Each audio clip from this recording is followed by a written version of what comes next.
আব্দুল রাজাক সাহেব বলেছেন যে হাত তুলে দোয়া করলে আল্লাহ হাত ফেরত দেয় না।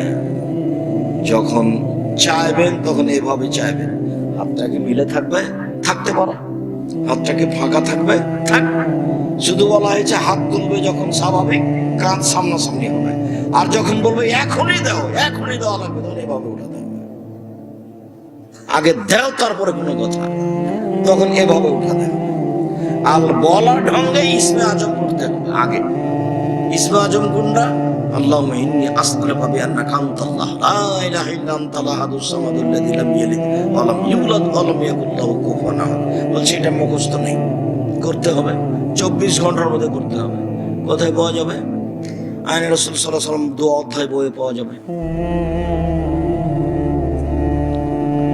যদি না হয় তাহলে কি করতে হবে? তাহলে দোয়া ইউনুস, লা ইলাহা ইল্লা আনতা সুবহানাকা ইন্নী কুনতু মিনাজ জালিমিন, এটাও ইসমে আজম। তারপরে দুরুদে ইব্রাহিম পড়তে হবে, তারপরে বলতে হবে এখনই দাও। কি? টাঙ্গাইল শহরে 10 কাঠার জমির ব্যবস্থা করে দাও, একটা বড় করে বাড়ি করো, যেটা প্রয়োজন, ভ্যান ট্যান যা হোক, গরু ছাগল, ছেলে মেয়ে, বউ বেটি, যা চান সেটাই হাতে ভাবে উঠাতে হবে, এখনই দাও। দিয়ে প্রথমে কি বলতে হবে?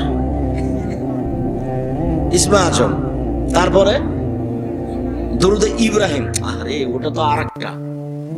ইসমে আজম হলো ইসমে আজম, যেটা আমি বললাম সেটা ইসমে আজম, যেটা দোয়া ইউনুস সেটা ইসমে আজম, আর সূরা ফাতিহার প্রথম 3 আয়াত ইসমে আজম। আলহামদুলিল্লাহি রাব্বিল আলামিন আর রহমানির রহিম মালিকি ইয়াউমিদ্দিন। বাস, মানে প্রশংসা, আল্লাহর প্রশংসা, প্রশংসা প্রিয়, খুব প্রশংসা হলে খুব খুশি। আলহামদুলিল্লাহি রাব্বিল আলামিন বলেন খুব খুশি, যার জন্য আফজালুদ দোয়া আলহামদুলিল্লাহ। আল্লাহ নবী বলছেন সবচেয়ে উত্তম দোয়া হলো আলহামদুলিল্লাহ। খুব খুশি, একবারে আটখানা হয়ে গেছে, যার জন্য সবচেয়ে দামি জিকির সুবহানাল্লাহ ওয়া আলহামদুলিল্লাহ ওয়া লা ইলাহা ইল্লাল্লাহ আল্লাহু আকবার। যার কারণে সবচেয়ে ভারী আমল সুবহানাল্লাহ ওয়া বিহামদিহি সুবহানাল্লাহিল আযীম। এগুলোতে কি আছে বলেন তো? ওর প্রশংসা আছে, ওর প্রশংসা আছে। খুব খুশি, প্রশংসা করলে খুব খুশি, যার জন্য প্রশংসা দিয়ে কথা শুরু করতে হবে। তখনও বলবো হ্যাঁ কি চাচ্ছ বলো দেখি, এবার যা চাইবে তাই দিয়ে দেবো। বুদ্ধি করেছ, প্রশংসা করেছ আমার, তারপরে দুরূদ পড়েছ। দুরূদ যদি না পড়ো তাহলে দোয়া উঠতে উঠতে এখানে থেমে যাবে, আর ওদিকে ঢুকতে পারবে। কেন? দোয়া দুরূদ পড়েনি, সেজন্য ও ঠেকে গেছে, ও মধ্যেখানে ঠেকা থাকবে। দুরূদ না পড়লে ওটা উপরে যাবে না, ওটা মুহাম্মদ সাল্লাল্লাহু আলাইহি ওয়াসাল্লাম বলেন। তাহলে আগে কি করতে হবে? প্রশংসা, ইসমে আজম, তারপরে কি পড়তে হবে? দুরূদ। এইবার পথ খুলেছে আমার, এইবার পথ খুলেছে আমার, এখন আমার কথা উপরে যাবে। তারপরে যদি হারাম রুচি হয় তাহলে সব।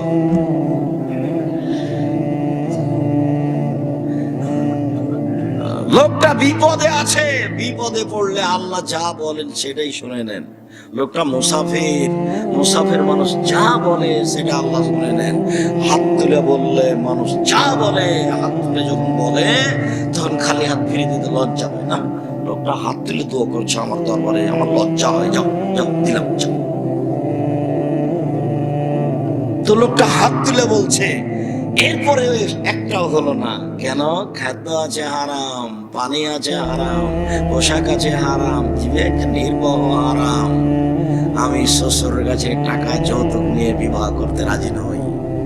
আমি আব্দুর রাজ্জাক বিন ইউসুফ বলেছি, ভিক্ষা করে টাকা দিয়ে চাউল কিনে ভাত খেয়ে ইবাদত কবুল হবে, যৌতুকের টাকা দিয়ে চাউল কিনে ভাত খেয়ে ইবাদত কবুল হবে না। এই দেশে কোনো ব্যাংকিং ব্যবস্থায় চাকরি করে টাকা দিয়ে চাউল কিনে ভাত খেয়ে ইবাদত কবুল হবে না। এই দেশের কোনো এনজিওতে চাকরি করে টাকা দিয়ে চাউল কিনে ভাত খেয়ে ইবাদত কবুল হবে না। অজান্তে যেসব টাকা পয়সা উপার্জন করছেন, বুঝতে পারলেন এটা টাকা বৈধ না অবৈধ, সেই টাকা দিয়ে চাউল কিনে ভাত খেয়ে ইবাদত করে হাত তুলে দোয়া করলে কবুল হবে না। হাদিস বুখারী মুসলিম। আর তোমাদের টাঙ্গাইলের কোন এলাকার জনৈক বড় ডাক্তারের কথা তোমাকে আমি কত শোনালাম। খুব বড় ডাক্তার, মেধাবী ছেলে, লন্ডন থেকে পড়ে এসেছে, পিজি হাসপাতালের বড় ডাক্তার, 2.5 লক্ষ টাকা বেতন, 3 লাখ টাকা। বাড়িতে আসলো, বাবার বাড়ি, গাড়ি থেকে নামলো, পরনে প্যান্ট আছে, টাকনোর নিচে আছে, গলায় টাই আছে, দাড়ি চাঁচা আছে, হাতে সিগারেট আছে, এইভাবে গাড়ি থেকে নামলো। একটু পরে বৌমা গাড়ি থেকে নামলো, গায়ে হালকা হালকা কাপড় আছে। একটু পরে নাতনি গাড়ি থেকে নামলো, দেখা গেল গায়ে কাপড় নেই, দেখা গেল গাড়ির পিছন দিকে কুকুর আছে। টাকা সবই লস। এইবার প্রেসক্রিপশনে যা লিখেছে তা ওই কোম্পানি লিখেছে যে কোম্পানি তাকে কি দেয়, টাকা দেয়। ও জানে যে এর চেয়ে ভালো ওষুধ আছে। বলেন কি এবার? দেন, সব টাকা হারাম, ব্যবসা বাণিজ্য হারাম, কর্মজীবন হারাম। স্বাভাবিক থেকে পয়সা উপার্জন করেন ব্যবসা করে। টাঙ্গাইলের জমি এখন দামি, গাজীপুরের জমি এখন দামি। জমি বিক্রি করে বড় ব্যবসা করব, কোটি কোটি টাকা ইনকাম করব, ঘুমের ঘরে টাকা ইনকাম করব, অসহায় মানুষের পাশে দাঁড়ানোর জন্য টাকা ইনকাম করব। মানুষকে উঠানোর জন্য নয়, নামানোর জন্য নয়। টাকা ইনকাম করব অসহায় মানুষের পাশে দাঁড়ানোর জন্য, ফকির মিসকিনের জন্য কোটি টাকা ইনকাম করব, ঘুমের ঘরে ইয়ে করব, টাকা ইনকাম করব। মুহাম্মদ সাল্লাল্লাহু আলাইহি ওয়াসাল্লাম বলছেন, পৃথিবীর মানুষ আত-তাজির আস-সাদিক আল-আমিন ইয়াকুনু ইয়াউমাল কিয়ামাহ মা শুহাদা ওয়া সিদ্দিকুন ওয়াল আম্বিয়া, সত্যবাদী বিশ্বস্ত ব্যবসায়ীরা বিচারের মাঠে নবীগণের সাথে থাকবেন। আর তিজারাত মাল কিদু ওয়াল হারাম, ব্যবসা অনেক সময় মিথ্যে কথা চলে আসে, অনেক সময় কসম চলে আসে। শুভ হবি সাদকা, দান করে মিটিয়ে দাও। এটা আল্লাহর নবীর কথা, আমি নিজে বলিনি কোনো কথা। সম্মানিত দিনী ভাই বোন, রাসূল সাল্লাল্লাহু আলাইহি ওয়াসাল্লাম বলেন এর ইবাদত কবুল হবে না। আবু হুরায়রা রাদিয়াল্লাহু তাআলা আনহু বলেন, রাসূল সাল্লাল্লাহু আলাইহি ওয়াসাল্লাম বলেছেন, ইয়াতি আলান নাসি জামানুন লা ইয়াওয়ালিন আসমা খাজামিন হামিনাল হালাল মিনাল হারাম। অচিরে মানুষের উপরে চলে আসে একটা সময়, মানুষ পয়সা উপার্জন করবে কিন্তু বিবেচনা করবে না এটা হালাল না হারাম। সেটা এখন কত ভাবে যে পয়সা উপার্জন করছে। আল্লাহ নবী বলছেন, লাল ফাকশা ফাকরা আলাইকুম, আমার উম্মত দরিদ্র ফকির হয়ে যাবে এ ভয় আমি করি না।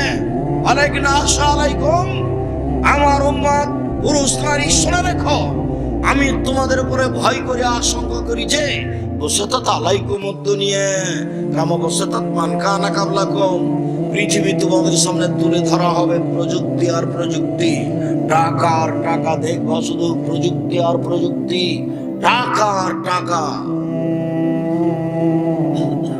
যারা ইহুদি খ্রিস্টান ওরা সব সময় টাকার বিনিময়ে কাজ করে। ওদের পথে আছে দুবাই। তার মানে এখানে একটা গাড়ি রেখেছেন ফাঁকা জায়গাতে রাস্তাতে, তো ওখানে গাড়ির পার্কিং এর একটা দাগ করা আছে, ওখানে গাড়িটা রেখে দিয়ে টাকা দিয়ে সরতে হবে, নাহলে 300 দিরহাম জরিমানা লাগবে। নেট ব্যবহার করবেন টাকা দিয়ে, নেট ব্যবহার করতে টাকা ছাড়া কোনো জিনিস করে না। পড়াশোনা করে টাকা দিয়ে, বহির্বিশ্বের ছেলে মেয়েরা পড়াশোনা করে কিসের জন্য? সব সময় টাকা ইনকামের জন্য, যার জন্য ওরা পুঁজিবাদী মিথ্যাবাদী। ওরা আল্লাহর রাস্তায় কোনো কাজ করে না। মুসলমান কিছু আল্লাহর রাস্তায় কাজ করে, আল্লাহর রাস্তায় কাজ করতে করতে গিয়ে সামাজিক পিছিয়ে পড়ে গেছে, তখন এরা অর্থে এবং কর্মে চিন্তা চেতনে কি হয়ে গেছে, পিছিয়ে পড়ে গেছে। ওরা আগে চলে গেছে, ওরা শুধু পয়সা নিয়ে চিন্তা করে। সারাদিন অন্য কোনো কাজ করার হিসাব নেই, শুধু খালি পয়সা আসে আর যায়। সরকার সব দিক দিয়ে কেটে কুটে ঠিক করে দেয়, শেষ পর্যন্ত খাওয়ার থাকা হয়।